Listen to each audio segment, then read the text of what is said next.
So guys, so lang naman guys, kinilaw na hipon, tsaka yung usa, tsaka pinabaw na hipon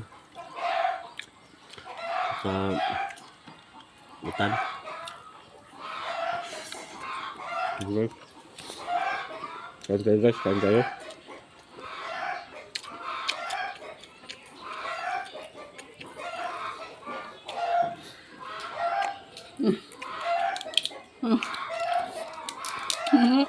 Kasama ko yung yung misis ko guys. Pinunta na kayo sa bahay namin dahil mahirap lang kami. So, pumunta kayo po guys. Kung gusto nyo lang bahay, huwag ko maalala. Tanggap namin kayo.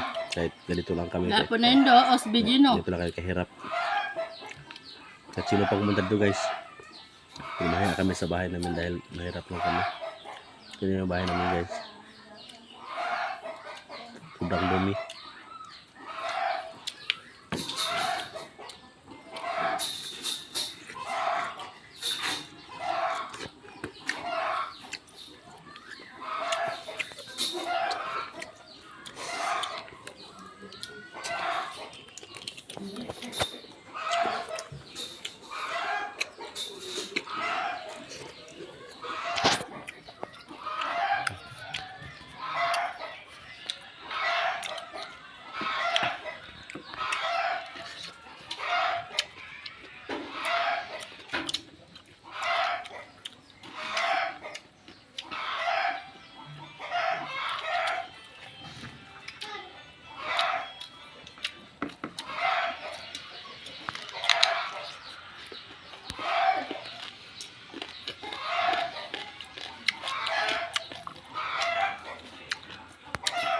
Kain tayo guys, kain tayo.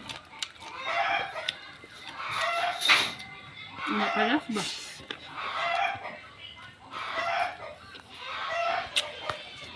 Guys, maraming salamat guys. Bye bye.